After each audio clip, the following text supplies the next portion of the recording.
promouvoir les femmes en Afrique. Et l'ambassadeur de la RCA, l'ambassadeur du Congo, l'ambassadeur du Niger, voilà, et l'ambassadeur de l'Union africaine. Et l'ambassadeur de la culture, qui est les traditions africaines. Et je leur disais que je pense que quand on parle de tradition et culture africaine, c'est la femme qui détient la première place, parce que c'est elle la gardienne de la culture. Vous avez la marmite. Oui, c'est elle qui fait passer le message. Merci beaucoup. Alors, ce service est dirigé et tenu de main de maître par Norbert Tamou. Il va peut-être nous dire quelques mots, nous présenter. Mettez-vous peut-être. Voilà. Alors, une fois de plus, soyez le bienvenu, monsieur l'ambassadeur. Là, c'est le centre de documentation qui est en principe la mémoire du Cercle-Polar. Donc, nous avons un fonds documentaire qui, en grande partie, n'est-ce pas, s'occupe des langues, mais nous a permis également d'embrasser d'autres disciplines telles que les sciences sociales, la religion, l'histoire, la géographie. Et on met cette documentation à la disposition de toutes les communautés, surtout la communauté scientifique et tous ceux qui sont intéressés par, n'est-ce pas, les affaires, les aspects culturels. D'un autre côté également, nous avons développé les éditions du Cercle-Polar. Et devant vous, là, vous avez une bonne partie de nos publications. Et on a quand même des ouvrages qui sont en chantier, tels que des atlas. Là, je crois que chaque ambassadeur pourra se reconnaître, n'est-ce pas? Du Congo. Exactement.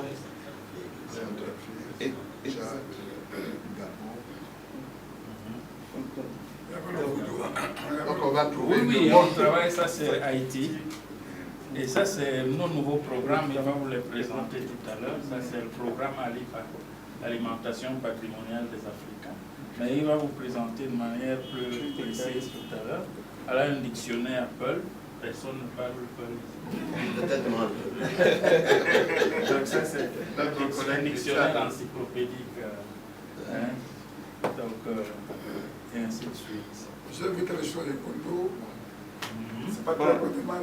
tu vas retrouver ça dans la la langue classe. nationale. C'est ça. Donc, mais on est sur le tout. Voilà, il y a un travail sur le fan petit. Le fan petit. Voilà.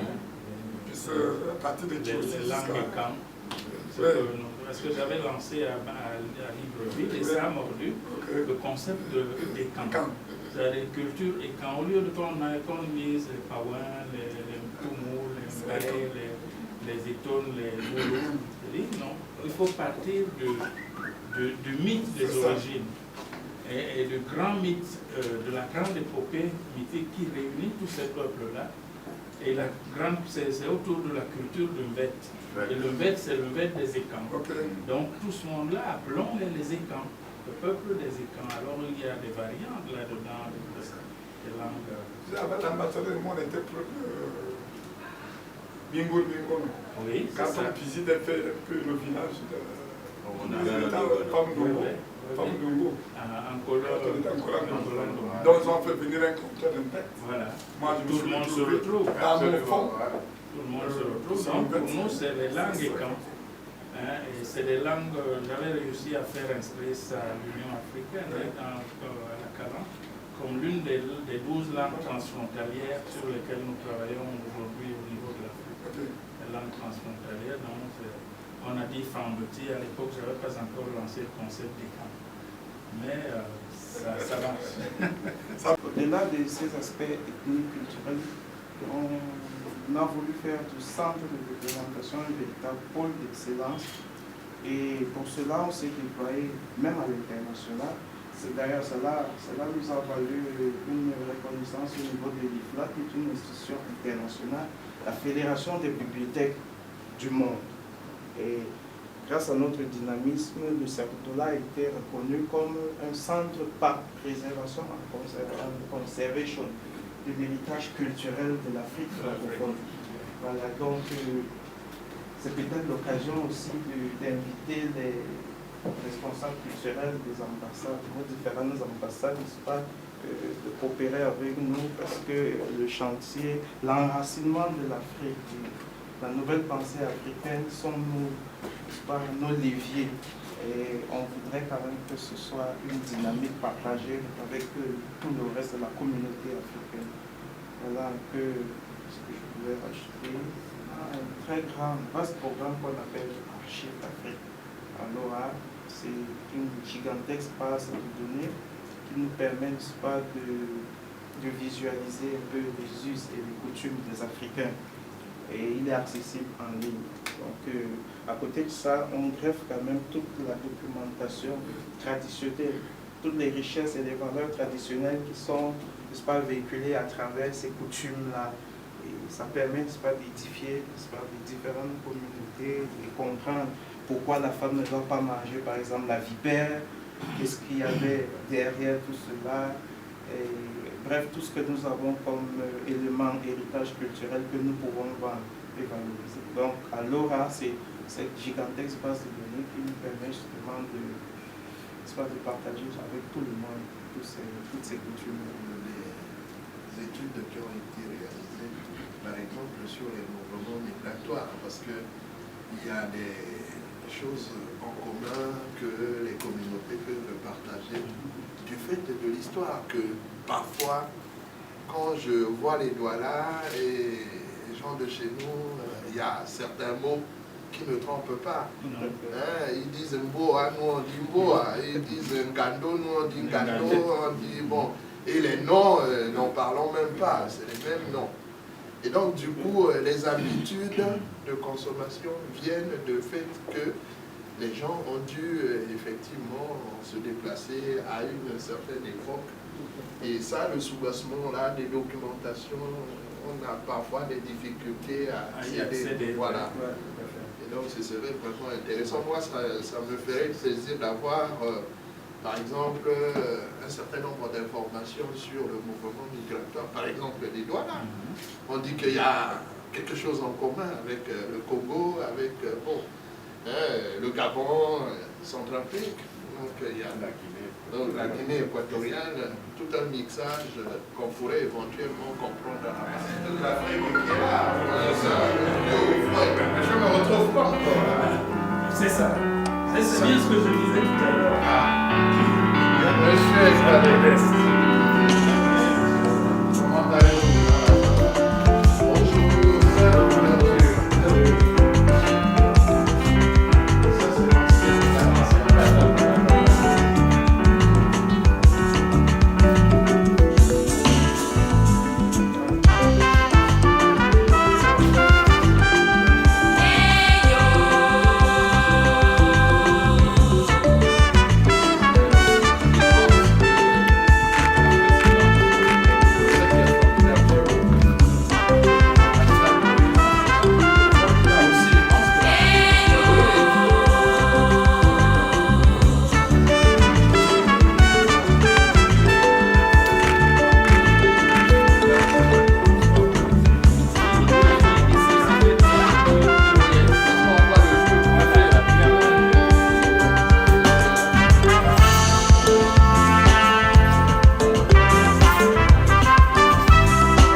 c'est-à-dire son leadership éclairé, visionnaire, charismatique, a transformé structurellement et fonctionnellement cette là. Quand nous étions partis Grand Zambie pour la soutenance d'une thèse de doctorat en pleine forêt équatoriale, et les membres du jury sont des pygmées. Mais il y a eu une femme illettrée, mais elle est plus percutante dans le jury. Et c'est une innovation qu'on ne peut pas trouver ailleurs. Et le fait de réunir les chefs traditionnels ici, nous devons être fiers de cette lutte-là. Et puis encourager. Parce que parfois, quand quelqu'un fait des bonnes œuvres comme ça suscite parfois des jalousies, d'incompréhension. Et on n'encourage pas ceux qui font bien. C'est vraiment le mot que je voudrais dire pour encourager notre frère Charles. Ils n'ont pas parlé de décoration qu'il a reçue. C'est mieux de parler de ces décorations. Si les autres ont reconnu ce qu'il est en train de faire. Et nous, surtout membres, nos États membres de cette lutte-là, nous devons être le porte-parole de cette lutte-là. Déjà, la coopération culturelle avec nos ambassades, c'est déjà une idée très importante qu'il faut retenir pour organiser. Parce que non seulement les premiers conseillers, les conseillers culturels doivent passer, visiter de temps en temps. Là aussi, va vers nos ambassades pour leur expliquer et peut-être organiser des rencontres avec nos étudiants pour leur faire comprendre. Depuis un certain temps, j'ai lu les auteurs occidentaux et autres, mais je m'intéresse maintenant à nos hommes politiques. On a tiré les idées politiques. C'est à l'unanimité que nous avons demandé des documentations sur tout à l'heure. Mais ce n'est pas innocent. Non. Quand nous voyons toutes ces figures affichées sur le mur, prochainement, quand nous venons comme ça, il faut nous donner des documentations sur Habib Bourguiba. Même ceux comme les Sankara et les autres, qu'on sort avec une documentation, comme un message qui doit nous interpeller. Voilà, à ce niveau, voilà mon intervention. Merci infiniment. Monsieur le doyen, si vous permettez, je ne répondrai pas au président du groupe africain, mais évidemment, j'ai été interpellé, et je dois lui dire en toute humilité l'émotion que suscite son témoignage sur la contribution que nous essayons avec les collaborateurs d'apporter à l'Afrique, que l'Afrique soit debout, pour que l'Afrique et les Africains soient décomplexés, qu'ils prennent la plénitude de leur place, non seulement dans l'immédiat, mais dans l'histoire de l'humanité. Ce travail est un travail de longue haleine. Et je voudrais dire ici que le CERDOTOLA, qui a fêté ses 40 ans il y a en 2017, vous étiez là, n'est plus une toute petite institution. Elle a, après 40 ans, on doit pouvoir raconter son histoire. Et la célébration du 40e visait justement à marquer cette étape-là et à dire au monde que l'institution qui était née avec d'autres institutions à travers l'Afrique en 1960, dans les années 70, à la fin des années 70, avait grandi, avait connu des difficultés, voilà, et qu'elle avait pu surmonter les écueils de sa marche vers l'accomplissement et qu'elle était prête à affronter les défis nouveaux qui se posent à l'Afrique. Et ces défis, parmi ces défis, il y a évidemment le défi de la connaissance par les Africains de leur propre histoire, de leur identité, de leur relation avec le monde. Et la définition d'une nouvelle place de l'homme africain dans la relation avec l'ensemble de l'humanité. Il a toujours regardé comme une humanité à part.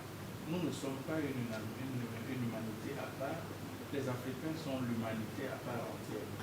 Et c'est cela qu'il faut revendiquer et rétablir à la fois dans les systèmes d'éducation, les systèmes de recherche, les systèmes de gouvernance, n'est-ce pas, dire l'originalité de nos propres systèmes qui ont porté le monde quand même depuis la naissance du monde et des hommes, et qui n'ont pas failli, et qui peuvent justifier que de les avoir abandonnés, nous évoquons la chefferie traditionnelle, de les avoir abandonnés sous la dictature d'une pensée unique venue d'ailleurs, eh bien, les Africains donnent l'impression d'être perdus, même sur des questions qui dominaient parfaitement la résolution des conflits.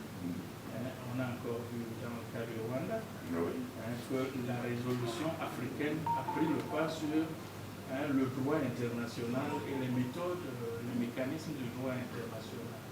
Et on a résolu ce problème par là. Alors que le tribunal d'Arusha est toujours là, il n'a pas fini de juger. Sur vos excellences, je suis honoré de vous présenter les principaux programmes de cette véritable révolution que prépare le Cerdotola. Je voudrais commencer par dire que, pour le moment, il y a une sorte de paradoxe dans notre approche du développement en Afrique, qui fait que nous savons très bien que les autres se sont développés grâce à leur culture, mais évidemment, le mérite revient à nos gouvernements d'avoir décidé désormais de passer à une nouvelle phase du développement, c'est-à-dire l'industrialisation, les programmes d'émergence, qui ont été élaborés et couronnés depuis 2013 par la vision de l'Union africaine elle-même, l'Afrique que nous voulons à l'horizon 2063. Dans cette vision-là, qui sont tout de même aussi inspirées par le bailleur de fonds, la culture est prise essentiellement comme un ferment, un ciment de l'unité nationale et du dynamisme, si vous voulez, psychologique immatériel. La culture n'est pas prise comme étant le fondement du développement. Et dans la conception du Cerdotola, la nouvelle pensée africaine que son Excellence, Monsieur le Secrétaire exécutif, essaye d'impulser, notamment avec le concept d'industrialisation dont il a parlé, le Cerdotola, dans ses recherches, a découvert qu'en réalité, le développement de l'Afrique, son émergence, son industrialisation au XXIe siècle seront endogènes et culturellement soutenables ne seront pas, comme ça s'est passé ailleurs. Nous utilisons la médecine traditionnelle chinoise, nous avons honte d'utiliser la médecine traditionnelle africaine. La pandémie de Covid vient nous démontrer à quel point c'est une erreur. Ce qui conduit à la conclusion immédiate que l'Afrique doit impliquer sa culture, ses traditions dans son développement, pas seulement sur le plan immatériel, mais aussi sur le plan matériel. Et donc, le Cerdotola propose un pacte africain de développement par les traditions, et dont la déclinaison au niveau de la culture comme fondement du développement se fait en 4 programmes principaux. D'abord, le programme de l'alimentation patrimoniale des Africains. Je voudrais rappeler que nous consommons tous les jours des aliments industriels, mais qui relèvent de l'industrialisation des traditions des autres. Le fromage n'est rien d'autre qu'un produit de la tradition européenne ou asiatique industrialisée. Les jambons, le saucisson, tout cela c'est des traditions germaniques par exemple, de conservation des aliments avec du sel. Nous savons au Niger, au Mali, il y a une grande culture au Moyen-Âge, à la fin du Moyen-Âge, où on conservait les aliments avec du sel. Cette culture a permis d'explorer le monde entier. C'est le sel qui permettait de conserver les aliments. Donc l'alimentation patrimoniale des Africains a un potentiel industriel formidable. Si nous allons seulement essayer d'industrialiser un produit, je vais prendre un exemple. Il y a un gâteau de graines de courge qui est appelé le Namgon chez les Ekam de l'Afrique centrale, que ce soit au Gabon, au Congo, en RCA aussi un peu, je crois. Il y a cela. Alors, des calculs ont été faits dans nos recherches. Si une portion de Namgon, qui est aussi savoureux que le fromage, plus modulable au niveau de la construction des chaînes de valeur, et également ont le crédit de vertu pour retarder ou soigner les maladies de la prostate chez les hommes. Alors, une portion qui coûterait 500 francs CFA à l'international est produite à 100 francs CFA. Si on s'arrange avec nos amis chinois et les autres pour que les pays d'Afrique centrale vendent seulement 1 milliard de portions par an, ça fait 400 milliards de bénéfices. C'est-à-dire qu'on investit 500, on investit 100 francs, on a 400 francs de bénéfices, 1 milliard, ça fait 400 milliards. Les Chinois, si un seul Chinois mange une portion de Namgon par an, le milliard et demi de Chinois nous donne déjà 600 milliards. Nous pouvons faire ça avec le monde entier en faisant la publicité comme les autres, mais il faut standardiser le produit, le conserver sous vide, etc. Donc passer par des méthodes industrielles de manufacture. Il y a des centaines de produits comme cela. Donc il y a un Chinois qui a fait le calcul sur la ticket de la Côte d'Ivoire. Il a démontré que la ticket seule peut apporter plus que tout le budget de la Côte d'Ivoire. Nos calculs montrent que le Namgon à lui seul peut apporter plus que tout le budget du Cameroun, par exemple. Et donc, ça, c'est les systèmes alimentaires, pardon, l'alimentation patrimoniale, elle, sur l'industrialisation des traditions alimentaires. Il y a des médicaments qu'on peut également industrialiser. Il y a un programme à l'Union africaine, d'ailleurs, pour la production des médicaments. Il y a un programme accéléré pour l'industrialisation en général, mais également pour la fabrication des médicaments. Mais là-dedans, ça a été fait avec des bailleurs de fonds, ça n'intègre pas, ça intègre de façon assez marginale, mais ça intègre la médecine africaine. L'industrialisation des traditions agro-phytopharmaceutiques africaines a un potentiel formidable.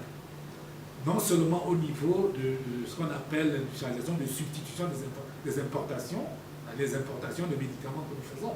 Si nous cessons d'importer de la nivaquine de Suisse et que nous développons l'artémisia et que nous nous mettions à le conserver, vous savez très bien combien nous pouvons économiser sur notre facture sanitaire par an.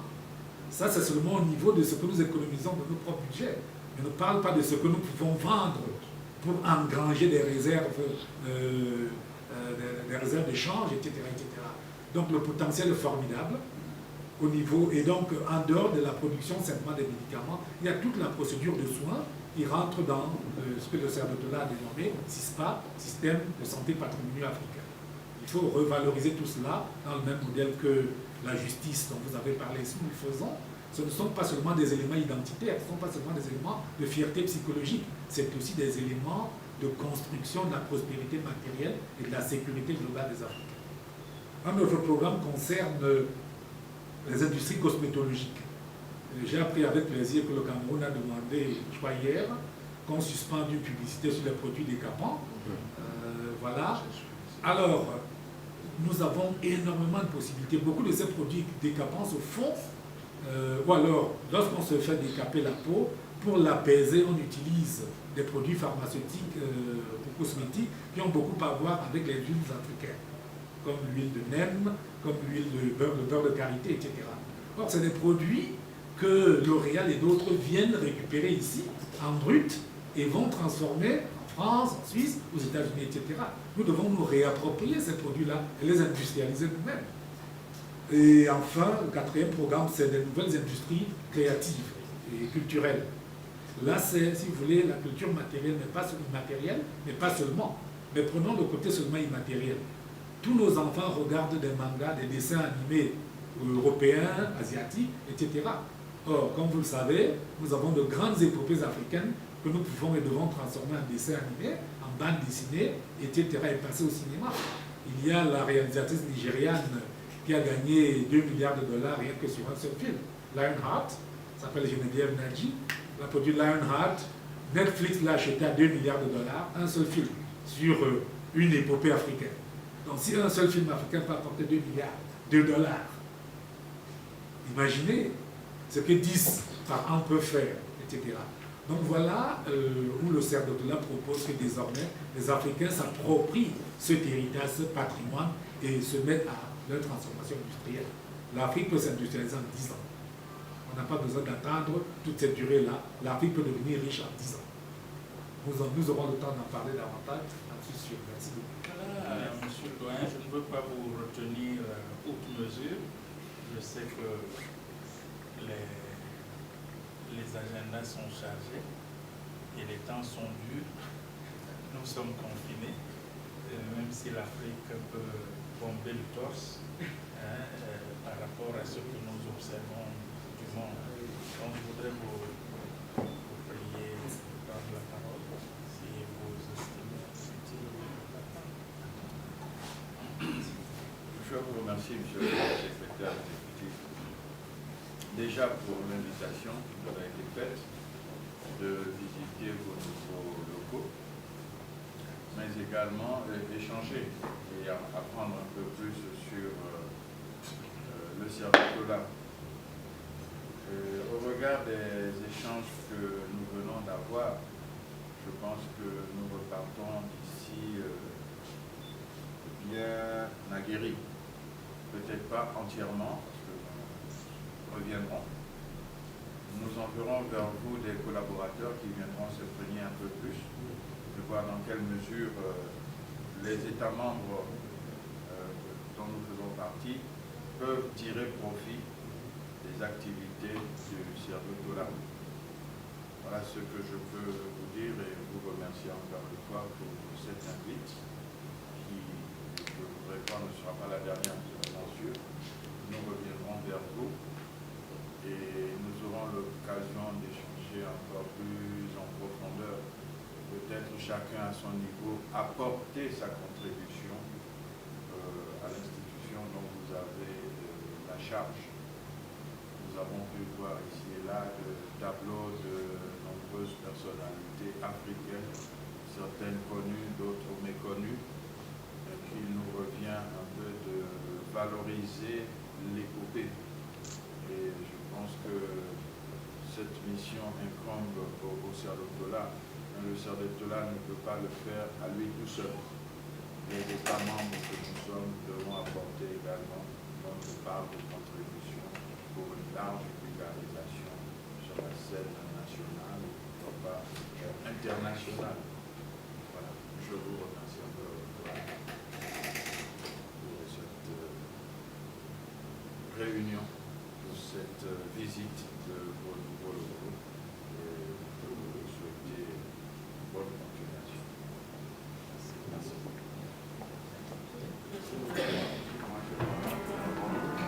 Monsieur Valéry, vous n'êtes plus passé du côté de